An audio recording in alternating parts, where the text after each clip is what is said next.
OK. Bonjour à tous. Merci d'être présents en grand nombre. Ça fait plaisir à voir. Pour cet important événement qui est le 30e de notre organisme, le groupe d'entraide en toute amitié. Je me présente, moi c'est Marion Grimaud, je travaille ici depuis 7 ans. J'ai eu la chance de commencer mon aventure comme responsable de la friperie pour ensuite prendre le poste d'adjointe à la coordination et finir coordonnatrice depuis maintenant 1 an. Le groupe d'entraide en toute amitié est un organisme communautaire autonome sans but lucratif, officiellement fondé le 23 février 1983. 30 ans, ça match. Oui, 23, oui. On a essayé, mais c'était dimanche 23, ça marchait pas. On a comme mission la lutte à la pauvreté, l'entraide et la solidarité. Nos valeurs nous guident dans l'accomplissement de notre mission. Effectivement, à travers nos différents services et activités d'éducation populaire, nous luttons contre les préjugés en essayant de faire tomber la stigmatisation que vivent les personnes les plus démunies. Nous priorisons aussi le respect de chacun dans notre milieu. Nous nous mobilisons pour une justice égalitaire et à travers l'écoute que nous accordons à nos membres, nous essayons de personnaliser nos interventions afin de répondre adéquatement aux besoins de chacun. Je vais vous faire une petite historique de l'organisme. La première initiative de l'organisme fut la mise sur pied du comptoir vestimentaire L'Habille-Tout, dont la mission consistait uniquement à permettre à la population de se procurer des vêtements à bas prix. Il est né dans les locaux de l'hôtel de ville de Berthier. Afin de répondre à la demande des clients de plus en plus nombreux, en janvier 1993, le comptoir fut déménagé sur la rue Montcalm, face à la Caisse populaire, dans un local commercial. Le but de ce changement était de permettre une meilleure accessibilité aux clients et d'avoir une plus grande visibilité. Le service était assuré par une équipe de 4 personnes, une responsable et 3 employés sur des programmes, entourés de quelques bénévoles. La popularité grandissante du comptoir et la volonté du conseil d'administration dans toute amitié de mettre sur pied un comptoir de meubles exigea à l'été 1994 un dernier déménagement dans nos locaux actuels. Le succès de notre magasin a permis de créer 2 premiers emplois pour L'Habille-Tout et de réinvestir continuellement dans les activités et les services offerts à notre organisme, à nos membres. Au fil des années, la friperie de L'Habille-Tout a permis à plusieurs personnes de réinsérer le marché du travail grâce à des subventions du Centre local d'emploi. L'Habille-Tout a été reconnue entreprise d'économie sociale en 1999 et en 2000, nous avons été lauréats du Gala Promexel dans la catégorie entreprise économie sociale pour la région. En 2008, un nouveau service voit le jour face aux demandes grandissantes de dépannage alimentaire d'urgence. Ce service va emmener à l'organisme une augmentation de ses membres et lui permettre de développer des liens plus significatifs à travers des activités diverses d'éducation populaire et d'enrichissement personnel. En 2010, notre volet en sécurité alimentaire s'élargit avec de nouveaux projets. Effectivement, nous offrons des collations et des cours de cuisine dans toutes les écoles primaires de Berthierville durant les heures de cours. Nous sommes constamment en réflexion afin de pouvoir répondre le mieux possible aux besoins de base tels que l'alimentation et l'habillement des personnes les plus démunies de notre territoire. Nos activités desservent la population de Berthier, de Sainte-Geneviève, de Saint-Barthélemy, de Saint-Cuthbert et des îles. Je vais vous faire un petit portrait de la défavorisation matérielle et sociale sur notre territoire. Dans le document du gouvernement du Québec, Stratégie nationale de lutte contre la pauvreté et l'exclusion sociale, la volonté d'agir, la force de réussir de 2002, il est écrit que 20,8% de personnes de plus de 15 ans qui vivent à Berthier vivent sous le seuil de faible revenu, c'est-à-dire vivant avec un revenu lui permettant difficilement d'avoir accès aux biens de première nécessité comme la nourriture, le logement et l'habillement. En mars 2003, 56,6% à Berthierville étaient prestataires de l'aide sociale. Il ne faut pas oublier qu'une bonne part de ces personnes ont des contraintes sévères à la réinsertion à l'emploi. Pour plusieurs, il s'agit d'un handicap lourd, qu'il soit de nature physique ou mentale, ce qui les empêche d'occuper un emploi. Sur le site de la commission scolaire des Samars, nous pouvons lire que le ministère de l'Éducation classe sur une échelle de 1 à 10, 1 les plus favorisés et 10 les très défavorisés, les milieux.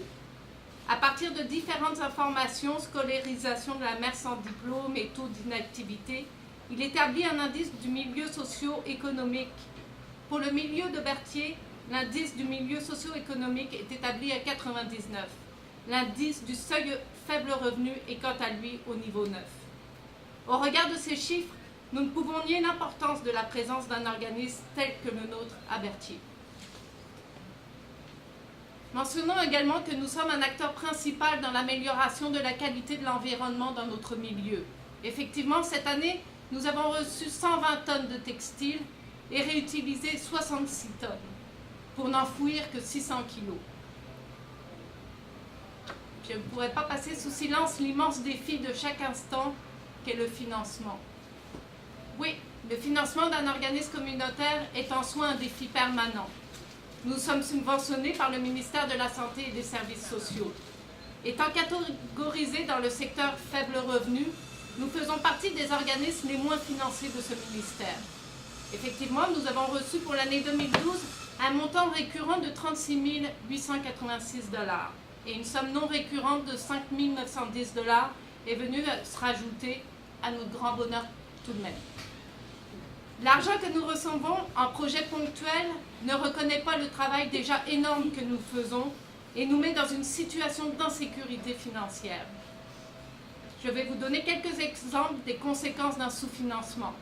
Manque de ressources humaines, mauvaises conditions de travail créant de la mobilisation du personnel, manque de temps pour soutenir les membres dans leur combat quotidien et bien d'autres encore que nous vivons au quotidien. La friperie et les dons nous aident à maintenir notre bateau à flot, mais l'énergie et la créativité que nous devons déployer au quotidien pour continuer de répondre adéquatement aux demandes d'activités ou de services formulées par nos membres nous empêchent de nous consacrer totalement à notre raison d'être, la lutte à la pauvreté. En sachant que nous aidons mensuellement, à travers nos différentes activités et services, en moyenne 1080 personnes, il est facile de comprendre que ce montant est en dessous de nos besoins. Pour finir, je tiens à remercier les bénévoles. Ils viennent mettre l'épaule à la roue en participant activement aux différentes activités de l'organisme, que ce soit pour le conseil d'administration, la friperie de l'Habitou, le dépannage alimentaire, les déjeuners à l'école ou pour les différentes activités organisées, il y a toujours des gens dynamiques, prêts à s'impliquer pour le groupe d'entraide en toute amitié. Et nous vous en sommes très reconnaissants. Notre événement aujourd'hui en est une preuve vivante. Un merci également à l'équipe d'employés de l'organisme. Nous avons, grâce aux subventions salariales, fait de très belles rencontres. Grâce à eux, à leur énergie, leur dévouement, leur esprit d'équipe et leur appartenance, nous réussissons à faire du groupe d'entraide en toute amitié un organisme fort. Malgré nos manques de moyens, ils ne baissent jamais les bras et ensemble, nous parvenons à atteindre nos objectifs. Merci. Pour un peu faire en sorte que ce ne soit pas trop plate et que je ne parle pas tout le temps, j'ai demandé à des personnes que je trouve très importantes pour l'organisme de venir faire des témoignages. La première personne qui va témoigner, c'est Carmen. Carmen, elle n'est pas habituée, elle l'a fait vraiment pour me faire plaisir. Elle est très stressée depuis longtemps, donc on va faire une espèce de témoignage, mais dialogue, pour qu'elle ne se sente pas toute seule. Donc, moi je vais lui poser des petites questions, puis je vais la soutenir dans ce qu'elle va vous dire. Non. Donc Carmen, si tu veux te présenter déjà, tu peux te présenter qui tu es. Attendez, là, on va décoller ça. Bonjour, moi je suis Carmen Gendreau. Je viens d'arriver depuis 3 mois. Je viens d'arriver par ici. Puis, j'ai eu un moment assez difficile dans ma vie. Fait que je savais pas où aller trop parce que j'étais vraiment perdue dans toutes les... Hein? Excusez. Dans toutes mes... Dans ton cheminement. Oui, j'étais vraiment perdue, que ce soit en amour, que ce soit en amitié, je me retrouvais plus pas en tout. Puis j'ai décidé de venir frapper ici parce que je suis un entraide. C'est le meilleur endroit qu'on peut trouver. Et comment tu as découvert ici? C'est une amie de fille qui m'avait parlé. Elle savait pas tout vraiment le déroulement de ce qui se passait ici. Elle m'avait parlé de choses. De la friperie? Oui, c'est ça. Puis, oui, c'est une bonne idée, tu sais. J'avais pas beaucoup de vêtements. C'est une bonne idée. On va aller magasiner là, si ça peut nous sauver un peu de sous. On est parti, on a magasiné. Mais là, je voulais venir frapper, mais c'était là. Le temps de tout le temps. Mon ami a dit, Carmen, vas-y voir. Vas-y voir. Ben non, j'avais pas vraiment le goût de venir. Tu n'arrivais pas à franchir la porte pour venir à l'organisme? Parce que j'ai tardé. Vas-y, Carmen, donne-toi équipé dans le cul. Tu n'as besoin d'être. Puis elle était même prête à venir avec moi, mon amie de fille, pour dire je vais y aller, moi. J'ai dit non, il faut le faire. Parce que, tu sais, en vie, on ne peut pas compter sur tout le monde. Non, c'est ça. Puis c'est quoi qui t'a amené à pouvoir tout d'un coup te décider à venir? Qu'est-ce que tu es venu chercher ici au départ? Moi, premièrement, je voulais avoir de la bouffe, parce que ça, c'est officiel. Le dépannage alimentaire. Oui, ça, c'est officiel. Puis le deuxième coup, je me sentais inutile. Dans ta vie, tu te sentais inutile. Oui. Okay. Je disais, moi, ma vie, j'ai plus rien. Ma fille a plus besoin de moi. Tu sais, fait que là, c'est ça. Non, c'était pas ça, mais c'est ma tête là, qui filait pas là. Mais ici, là, ici. Comment tu t'es sentie quand tu t'es fait Pas la première fois, là, ni la deuxième semaine, là, j'étais tout croche. Je me sentais, je faisais des erreurs comme je savais pas comment me laver les mains avant de...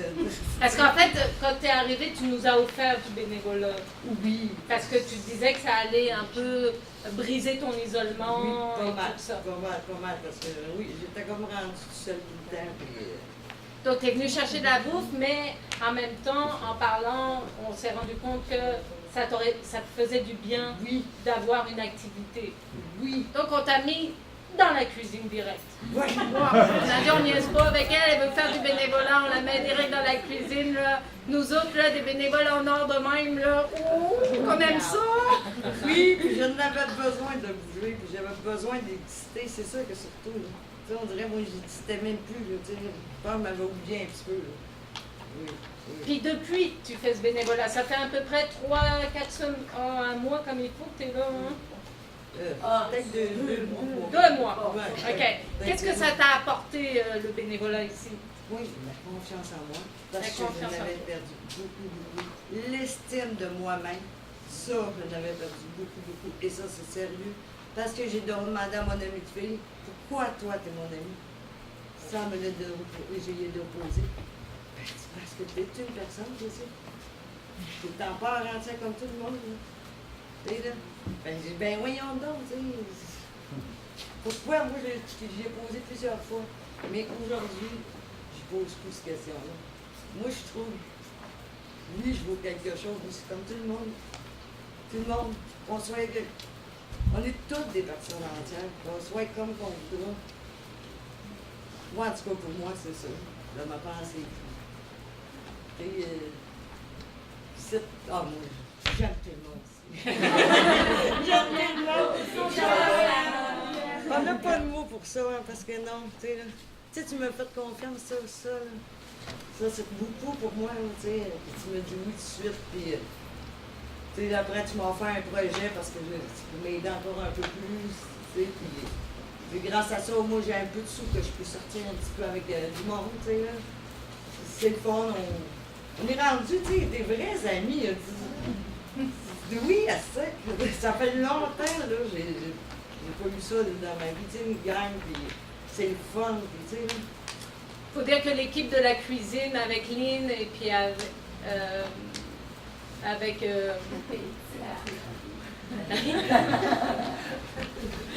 excuse-moi. C'est une très belle équipe qui se tient énormément et c'est vrai que c'est très beau à voir les naissances d'amitié, de confiance comme ça. Et on a par chance une sublime équipe à l'organisme pour ça. Et je le vois moi avec Carmen, les liens qui se font et c'est vrai que c'est...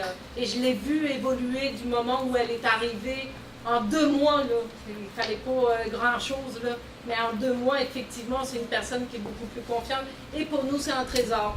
Oui. C'est clair. L'idée, elle a fait une erreur une fois, elle est venue me voir, et puis elle a commencé à me parler de la B2, puis à me sortir des super phrases et tout. Je dis, oh, toi, là, tu vas venir témoigner, là, comme quoi la friperie de la B2, c'est hot. La prochaine fois, Donc, on va l'écouter sur la friperie de la B2, sur... Je suis particulièrement une cliente de la friperie, puis je peux juste vous dire que j'ai eu un grand coup de cœur depuis 3 ans. Je suis arrivée j'habite à Saint-Ignace, j'ai commencé à travailler à Berthierville, puis j'ai découvert la B2, la friperie, j'ai découvert des gens sympathiques, des gens de cœur aussi. Il y a plein de bonnes raisons de venir à la B2, je vous dirais, puis quand j'entends ce que je viens d'entendre, je me dis « Ah mon Dieu, c'est encore plus ». Il y a plein de bonnes raisons. Ben, c'est comme un magasin général. Il y a de tout. Hein. J'ai 3 enfants, puis ça m'aide énormément. D'ailleurs, je porte la B2 ici, la robe, la sacoche. Puis moi, c'est une expérience de magasinage. Mais ici, là, je sais, on parle un petit peu plus de superficiel, le magasinage, mais c'est beaucoup plus que ça.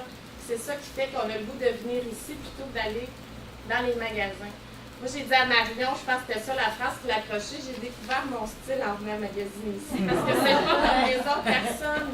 C'est pas, tu sais, il y a vraiment on retrouvera pas quelqu'un qui est habillé comme nous sur la rue. On crée vraiment notre personnalité. Puis moi, c'est ça que je trouve agréable. C'est ça, je l'ai dit tantôt, c'est vraiment une expérience de magasinage. On vient ici, puis on sent que ça rapporte à la communauté, ça rapporte aux gens. Donc, en donnant un 2 $, tu sais, des fois, il y en a qui ont plus de difficultés à donner de l'argent, mais quand même, ils le font pour une bonne cause, puis on achète des choses, des vêtements, des livres, tu sais, c'est un magasin général, il y a de tout, des couvertures, puis c'est ça, on a le goût de dépenser, on arrive ici, puis on trouve toujours un petit quelque chose à acheter, mais on se sent moins coupable quand on arrive à la maison, parce qu'on sait au moins que c'est pour une bonne cause, notre conjoint, ils ne peuvent pas nous chicaner. Donc, je souhaite sincèrement que ça dure encore de nombreuses années. Bravo à toute l'équipe, franchement, vous faites de l'excellent travail. J'aurais aimé connaître la B2 et tout l'organisme bien avant. Je pense que c'est vraiment bénéfique à tout le monde. Alors, chapeau, puis continuez longtemps parce que c'est bénéfique à beaucoup de personnes. Puis bravo à toute l'équipe, les bénévoles, puis les employés. Puis on sent de la chaleur qu'on rend ici, on sent un côté humain, puis ça, c'est vraiment agréable de magasiner dans ces conditions-là. Fait qu'on vient souvent. Ouais. On va passer au témoignage de José. José, c'est notre organisatrice communautaire qui travaille au CLC de Berthier. Bonjour tout le monde. Bonjour. Alors, l'organisation, le groupe d'entraide en toute amitié fête ses 30 ans. Quand même. Ouais.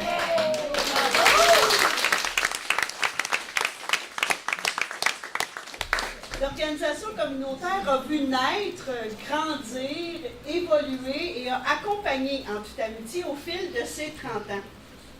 Moi, j'ai commencé à accompagner le groupe d'entraide à l'aube de ses 20 ans dans des locaux en rénovation et d'une friperie qui était en réorganisation suite à une subvention obtenue en économie sociale. Tiens, si on se donnait rendez-vous dans 10 ans?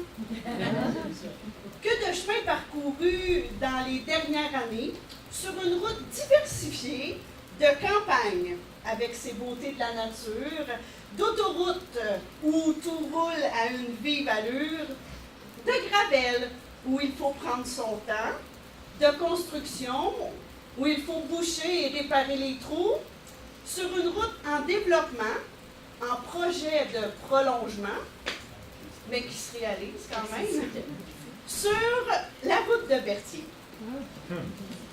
En toute amitié, c'est en toute collectivité. Mettre en commun ses énergies pour répondre aux besoins de ses membres. Le développement du service de dépannage alimentaire en est un exemple, comme Marion l'a mentionné tantôt. Travailler en concertation et développer des activités en partenariat avec les autres organismes du milieu, c'est favoriser l'entraide, le partage et l'amitié entre les membres. Et Carmen, tu as fait un beau témoignage en ce sens. Bravo!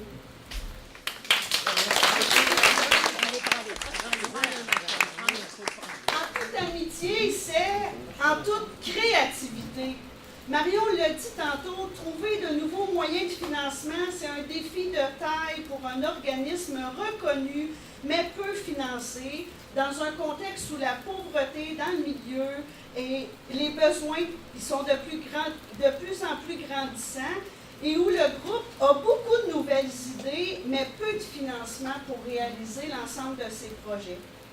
Il a donc su, au fil du temps, faire des pieds et des mains pour trouver différentes solutions pour répondre aux difficultés rencontrées et trouver de nouvelles alternatives pour répondre aux attentes et besoins de la communauté. En toute amitié, c'est en toute simplicité. Accueillir, écouter et respecter les gens sans jugement, voilà, tout simplement. Volonté d'aider, croyance, travaillance, rire, bonne humeur, dynamisme. C'est un privilège et un plaisir de travailler avec vous, le groupe d'entraide en toute amitié. Avoir 30 ans pour un individu, c'est avoir l'âge de la réalisation, des choix et de la recherche d'équilibre. Je souhaite que le groupe d'entraide en toute amitié puisse aussi poursuivre ses réalisations et ses projets visant à répondre aux besoins de la communauté et de ses membres, qu'il puisse avoir la capacité financière, on le redit encore parce que c'est toujours d'actualité, mais lui permettant aussi d'avoir un local, du matériel et des ressources humaines nécessaires à l'accomplissement de sa mission. Bref, qu'il puisse atteindre son plein potentiel et qu'il puisse s'épanouir pleinement. Et comme c'est à 30 ans que les femmes sont belles, eh bien, pourquoi pas offrir en toute amitié la beauté dans toute sa splendeur.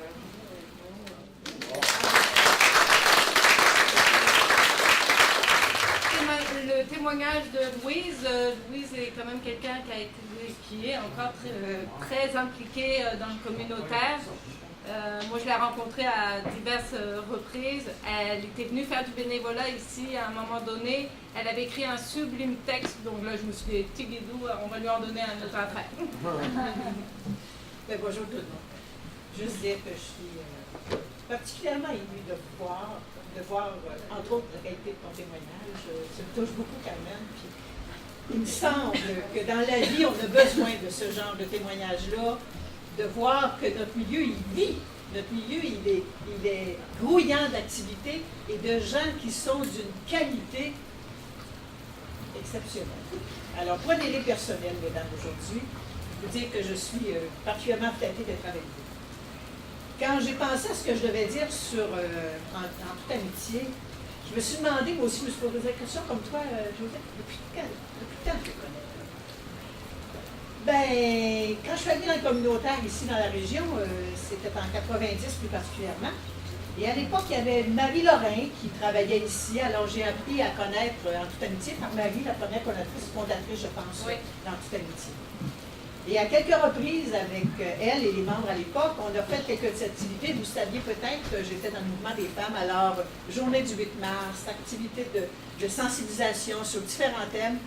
C'est aussi ici, parfois, qu'on nous a demandé de les vivre. Alors, on est venu à quelques reprises ici faire ce genre d'activité-là. Et j'ai particulièrement remarqué 4 mots qui m'ont, 4 aspects de toute amitié qui me frappent et qui me fait révéler la santé de toute amitié. La lutte à la pauvreté. C'est un peu un cheval de bataille que vous avez. Puis il me semble que dans la région ici, c'est aussi quelque chose d'important à faire parce que c'est pas toujours évident. quand les projets d'économie sociale ont été mis sur pied, il a fallu, avant même qu'en toute amitié, vous bénéficiez de certaines apports de ce projet-là, convaincre les gens d'ici que l'économie sociale, c'était pas une économie de bout de chandelle, c'était une économie qui rapportait des sous et qui permettait aux gens ici de vivre. Je me souviens d'une étude de projet, je me souviens qu'on avait présenté au comité que j'étais, moi, un projet de financement. Et je me souviens encore de la face des gens devant moi qui n'étaient pas habitués dans le communautaire, ce pas des gens du communautaire, qu'on était là pour évaluer des projets. Et en toute amitié, avait présenté son projet, savez-vous sous quelle forme? Pas un beau document dans une belle chemise, etc. Le document, il était accroché après un support à linge, et le document avait l'air d'un vêtement. J'espère que vous avez gardé ces choses-là dans vos choses. Moi, les gens, ils ont dit, mais c'est quoi ce projet-là? C'est quoi cette présentation-là? Le document disait, voici ce que nous faisons en toute amitié, et c'était comme un vêtement qu'on tourne la page, etc., mais c'était en forme de vêtement sur un support. Et là, moi, j'avais dit, et voilà, ils vont comprendre c'est quoi le communautaire, c'est quoi l'imagination, c'est quoi la créativité qu'on a. Parce que quand on n'a pas beaucoup de sous, puis ça, tu l'as dit tantôt, Marion, les financements, c'est vraiment la cheval de bataille. Et si on n'avait pas tant de travail à faire pour trouver du financement, on aurait encore plus d'heures à donner aux gens qui en ont besoin. Et c'était pas évident. J'étais aussi là quand vous avez reçu le prix d'économie sociale, et j'étais particulièrement fière que les gens rendent compte comment les gens dans le milieu étaient créatifs. Alors, la lutte à la pauvreté par des gens ici, c'est pas des méga projets de 200 employés dans une entreprise, ce qui est peut-être un volet intéressant, mais nous, on y va goutte à goutte, jour à jour, quotidien, instant par instant. Ce qu'il y a aussi de beau dans la lutte à la pauvreté, c'est que vous faites de l'éducation populaire. Et là, vous m'avez accroché, vraiment accroché. Parce que de l'éducation populaire, ça veut dire qu'on parle des besoins des gens dans la place, on parle de ce qu'ils font, d'où ils sont, et les gens progressent. Quand Carmen t'a dit tantôt, tu es arrivé ici tranquillement, à ta mesure, ben c'est ça aussi l'éducation populaire. C'est qu'on va chercher les gens où ils sont et ce qu'ils veulent faire. On ne leur dit pas, voici la solution, voici ce que tu as besoin, voici ça. C'est toi qui les découvres, c'est toi qui connais ta personnalité. Et c'est dans ce sens-là que je trouve que l'éducation populaire ici, c'est un élément important de l'organisation. Et bien sûr, on découvre l'entraide. Tu as parlé du réseau tantôt. Je parle beaucoup de ton témoignage parce qu'il m'a beaucoup touchée, puis c'est pas la première, le genre de type, c'est pas la première fois que j'entends ça, puis à chaque fois, je suis émue d'entendre ça, de l'entraide. C'est-à-dire que quand on découvre des gens, quand on s'ouvre un petit peu, quand on est ouvert à ce qu'on s'ouvre un petit peu, bien, on développe des liens. Et l'entraide, c'est vraiment ce qu'il y a de plus merveilleux, et c'est ce qui tisse les liens. Et ces liens-là, c'est ce qui est le plus important dans notre vie. Ça nous donne de l'estime, comme tu disais, ça nous permet de dire, bien, je suis quand même quelqu'un. Puis bien sûr, on ne peut jamais travailler toute seule. Alors la solidarité en toute amitié est là. Alors c'est-à-dire qu'on n'est jamais toute seule, on travaille avec les autres, on travaille en solidarité, on travaille en complémentarité avec d'autres organismes. Et c'est ça qui fait la richesse de notre poids pour avancer. Alors, bon 30 ans, les filles, il y a des gars aussi, vous me permettrez, mais quand je viens de mouvement des femmes, je pourrais peut-être pas dire les filles, mais bon 30 ans. Et laissez-moi vous dire que le milieu de Berthier et des environs ont bien besoin d'organismes complémentaires. Bien besoin. Moi, quand je suis venue une fois là, pour la distribution de nourriture, j'ai vu des gens qui en avaient besoin. Et comment on peut dire aux gens, fais ci, fais ci, fais ça, si les gens ils ont le ventre vide et s'ils ne sont pas capables de manger. Alors, c'est un besoin essentiel. Et le seul scandale qu'il y a dans cette société qu'on vit, c'est que tout le monde n'est pas à manger 3 fois par jour. Et en quantité suffisante pour dire, bien, je vais être capable, après, de faire d'autres choses, de m'impliquer dans la société, etc. Bien sûr, se vêtir, c'est important. Comment, j'ai vu de maman, ici, entre autres, qui disait, les enfants qui vont à l'école, puis tel vêtement, tel vêtement, tel vêtement, vous souscrivez aussi au fait que les vêtements, c'est essentiel dans la vie, mais qu'il ne faut pas toujours avoir le portefeuille au bout, là, tout ça. Alors, bravo, bravo, bravo, bravo, bravo à toute l'équipe. Et je peux te dire que la société s'enrichit de votre présence de façon superbe. Alors, continuez vos travail et puis invitez-moi quand vous voulez, ça me fera plaisir de venir faire du bénévolat.